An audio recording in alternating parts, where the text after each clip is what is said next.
星空之争，美国干涉阿根廷中国射电望远镜项目的深度剖析，从地缘政治黑洞中审视科技霸权的本质。引言：一座望远镜折射的世界秩序危机。2026年的今天，当我们回望那座矗立在阿根廷安第斯山路、天线茫然指向苍穹的中国射电望远镜，心中涌起的绝不仅仅是惋惜。这座耗资3200万美元、配备直径约40米蝶形天线的中阿联合射电望远镜项目，本该成为人类探索宇宙的又一利器，本该成为南南合作、科技共享精神的生动注脚，却因美国的地缘政治操弄而陷入停滞，成为一个悬在星空下的政治标本。望远镜的功能是穿透黑暗，看清远方。然而在圣胡安省塞斯科天文台，恰恰是美国散布的政治黑暗遮蔽了科学之光。这一事件并非孤立的外交风波，而是美国在全球范围内系统性遏制中国战略的一个典型样本，一个将科学工具武器化、将星空变成战场的时代注脚。站在2026年的历史坐标上，我们有必要对这一事件进行深度解剖，不仅要揭示美国霸权逻辑的运作机制，更要在更宏观的框架下理解中国科技走向世界所面临的结构性挑战，以及中国应当如何以更成熟的战略智慧应对这个复杂的世界。时间线还原一场蓄谋已久的围堵行动。理解这一事件，首先需要厘清其完整的历史脉络。约2010年前后，中国国家天文台与阿根廷圣胡安国立大学启动合作谈判，计划在圣胡安省阿尔莱翁西托的塞斯科天文台共建射电望远镜。这一地点具有得天独厚的优势，安第斯山路海拔高，空气干燥，光污染极低，被公认为全球最优质的天文观测场所之一。更重要的是，从天文学意义上讲，阿根廷位于北京地球对侧，能够观测到中国本土设施无法覆盖的另一半天球，具有不可替代的科学价值。2015年，中国在阿根廷巴塔哥尼亚沙漠内乌肯省建成了一座耗资5000万美元的卫星及航天任务控制站，阿根廷以50年租约将土地无偿出借。这一设施本属正常的航天基础设施建设，却在此后数年间不断被美国对华鹰派渲染放大，成为中国渗透西半球的标志性叙事。2021年8月，局势出现关键转折。彼时拜登政府甫一上台，便将对华竞争提升至战略核心。美国国家安全顾问杰克·沙利文与白宫拉丁美洲事务高级顾问胡安·冈萨雷斯访问布宜诺斯艾利斯期间，专程就包括圣胡安射电望远镜、乌斯怀亚港口以及内乌肯卫星基地在内的多个中国项目向阿根廷政府表达关切。这是美国政府在外交层面首次公开施压的正式记录。2023年，项目进入实质建设阶段，100辆卡车穿越崎岖山路，将望远镜巨型铁质构件运抵天文台，中国技术团队也随之驻扎在附近的巴雷亚尔小镇。然而正是在这一阶段，美国的神经开始高度紧绷，外交压力随之升级。2025年2月，特朗普政府接过接力棒。美国国务卿卢比奥与时任阿根廷外长维尔海恩的通话纪要显示，双方就太空合作问题进行了专门讨论，这一措辞的外交温度远低于其实质意图。2025年春季，美国的行动从外交渗透升级为技术施压。美国能源部旗下桑迪亚国家实验室专家被派往布宜诺斯艾利斯，向阿根廷官员具体说明该中国望远镜可能带来的所谓风险。一个管理核武器研发的国家实验室出现在讨论民用天文望远镜的外交场合，本身便极具讽刺意味。2025年夏季，中阿合作协议到期，随即望远镜天线的关键部件在布宜诺斯艾利斯港口被阿根廷海关扣押，一扣便是约9个月。阿根廷政府内阁首席部长援引续签协议程序违规为由，宣布项目无法推进。至此，一套完整的围堵链条清晰呈现：外交施压、技术游说、贸易条款捆绑、关键物资扣押。美国动用了其霸权工具箱中几乎所有的非军事手段，最终将一个科学合作项目扼杀于即将竣工之际。霸权逻辑的解码，美国真正恐惧的是什么？美国官员给出的理由是：担心中国将射电望远镜用于追踪美国卫星，并与中国卫星进行通信。这一说法值得仔细检视。从技术层面看，射电望远镜是一种被动接收设备，其基本原理是接收宇宙天体发出的自然射电波。用天文射电望远镜追踪卫星，技术上固然存在一定可能性，但效能极为有限，远不如专用的卫星追踪雷达。更关键的是，美国本身在南美就拥有数个航天设施，包括 NASA 运营的多个用于卫星追踪的空间站。用同一标准衡量，美国早就应该被要求撤出其在南美的所有航天基础设施，但这显然从未发生。从先例层面看，正是借助射电望远镜，人类于2019年首次拍摄到黑洞的影像，那是人类科学史上的里程碑时刻。全球数十个国家和地区的天文机构，包括欧洲、日本、智利、美国夏威夷等地的设施，共同组成了世界望远镜阵列，完成了这一壮举。国际天文合作从来是科学界的基本共识，阿根廷塞斯科天文台也正是在与耶鲁大学、哥伦比亚大学合作的基础上于20世纪60年代建成的。为何同样的国际合作范式，一旦中国参与便成了威胁？从地缘政治层面看，答案不言而喻。美国真正恐惧的不是那座望远镜，而是中国科技影响力在西半球的根治。美国长期将西半球视为其后院，门罗主义自1823年提出至今，依然是美国对拉美地区政策的底层逻辑。当中国通过科技合作、基础设施投资、贸易往来与拉美国家建立实质性的紧密联系，这对美国所谓的后院秩序构成了根本性的挑战。特朗普政府明确宣称正在推行新版门罗主义，其核心目标之一便是遏制中国在西半球的影响力。圣胡安射电望远镜因此被纳入了一套宏大的地缘博弈叙事，被当作中国太空野心甚至军事扩张的证据，尽管没有任何实质性证据支持这一定性。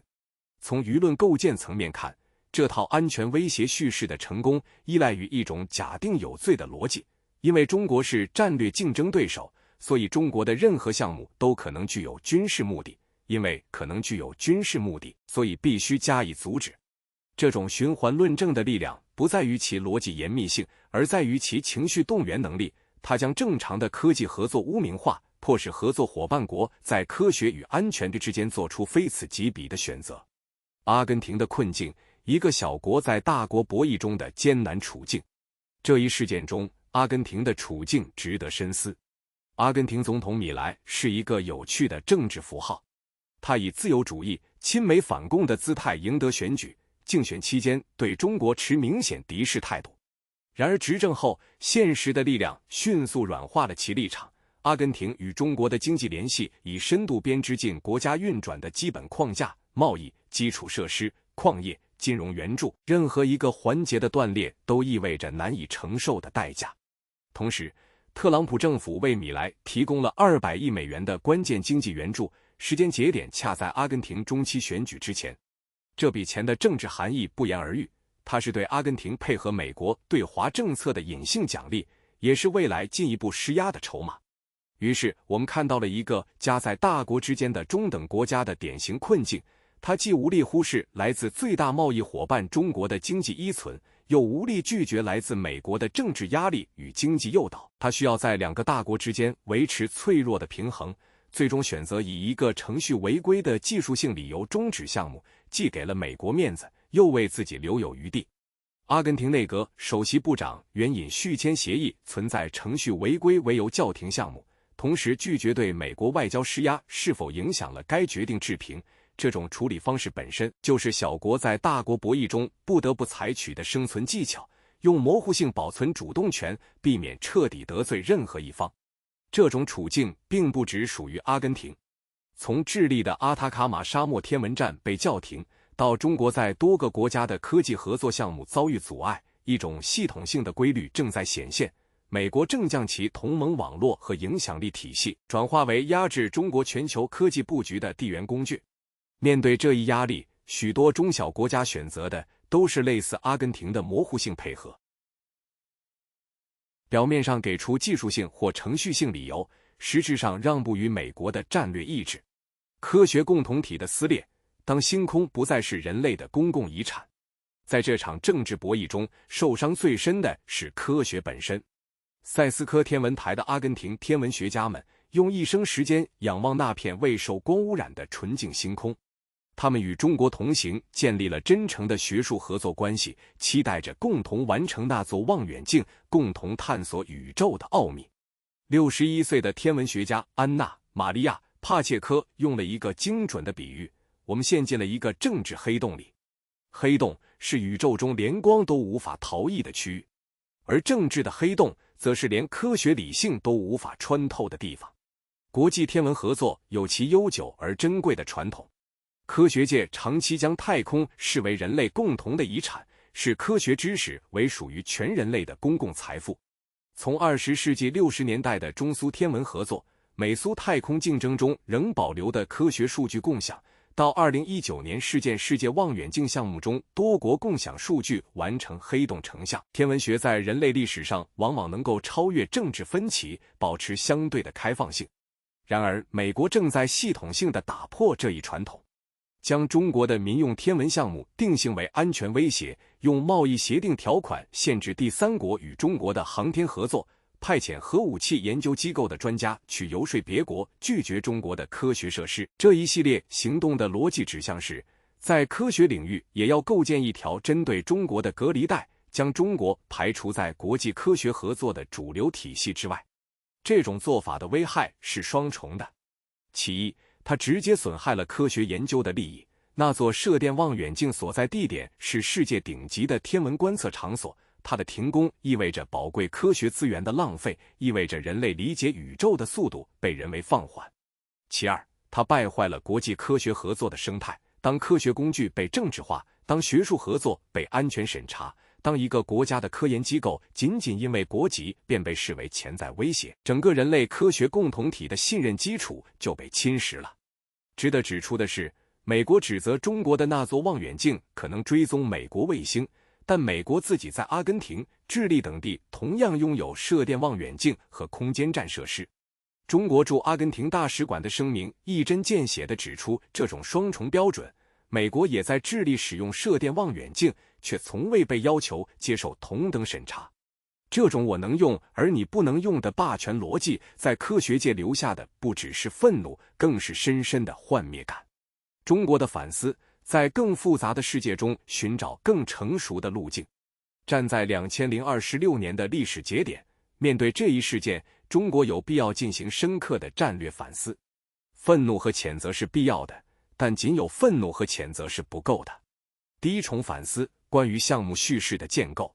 中国在推进海外科技合作项目时，惯常的叙事框架以技术参数和合作成果为主，对项目的透明度建设、公众沟通机制、当地社区融入相对重视不足。这给了美国充足的空间，用神秘性来强化威胁感。人们往往对不了解的事物更容易感到恐惧。反观美国在推进其拉美天文基础设施时， NASA 拥有一套成熟的公众传播机制，能够向普通民众、科研机构、政府官员多层次地诠释项目的民用性质和科学价值。这种科学公关能力是中国目前明显欠缺的软实力维度。圣胡安项目在舆论层面的失败，部分原因在于中国从未能够有效地向阿根廷社会讲述这个故事，讲述为什么这座望远镜对阿根廷科学家有益，为什么它的成果属于整个人类，为什么所谓的军事威胁是无稽之谈。当美国的安全威胁叙事占据了舆论主导地位，科学的声音便被淹没了。第二重反思，关于合作协议的法律韧性。从时间线来看，中阿合作协议恰好在美国强化压力后不久到期，随后阿根廷方面以续签程序违规为由叫停项目。这提示中国在海外科技合作协议的设计上存在结构性脆弱，当外部压力出现时，协议缺乏足够的法律韧性来抵御政治干扰。相比之下，内乌肯的卫星基地签署的是50年租约，且明确的法律合同使阿根廷单方面违约的代价极高，即便美国对此大加渲染，这座设施至今仍在运营。这一对比具有重要的战略启示意义。合作协议的设计不仅是法律技术问题，更是地缘政治韧性问题。在高度竞争的国际环境中，协议的存续条款、争议解决机制、违约成本设计都应当被纳入系统性考量。第三重反思，关于第三方国家的战略自主支持。在这场博弈中，阿根廷的两难处境折射出许多全球南方国家的普遍困境。他们在经济上深度依赖中国，在安全上又受到美国的庇护或施压，战略自主空间极为有限。中国长期强调不干涉内政原则，这固然是一种值得坚守的外交理念，但在实践中也意味着中国有时过于被动地等待合作伙伴做出选择，而未能在关键时刻为合作伙伴的战略自主提供足够的支撑。如何帮助伙伴国增强抵御外部政治压力的能力，无论是通过更紧密的经济相互依赖、更清晰的合作透明度，还是更积极的多边框架建设，是中国需要认真思考的战略课题。第四重反思，关于多边框架的构建。事实上，美国之所以能够成功施压，部分原因在于中阿射电望远镜项目是双边框架下的合作。如果这一项目被纳入更广泛的多边科学合作框架，例如中国、阿根廷、巴西、欧盟某国机构共同参与，美国的施压就会面临更大的摩擦阻力。它不仅需要说服阿根廷，还需要同时处理与多个伙伴的关系。当然，这种多边化策略会增加协调成本，降低中国的主导权。但在当前高度政治化的地缘环境中，适度让渡部分主导权以换取更强的政治韧性，或许是更务实的选择。中国已在提出的多边科学合作倡议中积累了一定经验，如何将这一经验更系统地运用于敏感领域的海外科技布局，是值得认真研究的政策议题。更宏观的图景，科技脱钩的代价与出路。圣胡安射电望远镜事件是全球科技脱钩趋势的一个缩影。从半导体到人工智能，从量子计算到航天，美国正在推进一场广泛的科技围墙工程，试图将中国与全球科技创新的主流网络隔绝开来。这一战略的短期成效是显著的，它确实制造了摩擦，增加了成本，在某些关键节点造成了延误，但其长期代价同样不可忽视。对美国而言，科技脱钩会损害其自身的科研生态。科学的本质是开放与流动，限制与中国的科学交流，也会限制美国科学家接触新思想、新数据、新视角的机会。美国高校和科研机构的对华科研限制，已经导致了部分优秀华裔科学家的流失和创新活力的下降，这是一种用政治安全换取科技竞争力的自我消耗。对全球科学共同体而言，脱钩意味着重复建设、资源浪费和协作效率的系统性下降。在气候变化、天文观测、粒子物理等领域，许多重大科学问题需要全球规模的合作才能解决。人为切断中美科学联系，是对这些问题解决能力的系统性削弱。对中国而言，脱钩压力在带来挑战的同时，也提供了加速自主创新的驱动力。中国已在多个领域展现出强大的追赶能力。FAST 贵州中国天眼射电望远镜的建成运营，便是中国天文基础设施建设能力的有力证明。但自主创新并不等于孤立创新，中国的长期利益在于推动更公平、更开放的国际科学合作秩序，而不是接受一个以中美对立为轴心的分裂科学世界。仰望同一片星空的权利。那座矗立在安第斯山路的射电望远镜，天线蓦然指向天空，像一个无声的诘问：我们究竟在争夺什么？宇宙是没有国界的，射电波不分国籍，光子不持护照，黑洞不问意识形态。人类仰望星空的冲动是文明最古老、最纯粹的本能之一。将这片星空变成地缘政治的战场，是一种深刻的文明倒退。美国以国家安全为名阻止中国的天文望远镜，本质上是一种基于霸权逻辑的傲慢。他假定自己有权决定谁可以在哪里观测星空，谁的科学合作是纯洁的，谁的是可疑的。这种逻辑的极限是一个科学被政治彻底收编的世界，一个强权决定知识边界的世界，而那将是所有人的损失，包括美国自己。中国选择在阿根廷建造那座望远镜，是因为那里有最好的星空，是因为与阿根廷天文学家的合作能够产生真实的科学价值。这不是阴谋，这是科学。那座望远镜所可能揭示的是恒星的诞生，是遥远星系的结构，是宇宙138亿年历史中埋藏的秘密。这些发现将属于全人类，也包括美国人。2026年的今天，那座望远镜仍然沉默，但科学探索的意志不会沉默。中国将继续寻找与世界合作仰望星空的机会，将继续推动建立更公平、更开放的国际科学合作秩序，将继续以实际行动证明，知识的边疆没有围墙，人类理解宇宙的权利不应被任何霸权剥夺。天线终将再次转动，那一刻，星空等待。感谢大家的观看，下次见。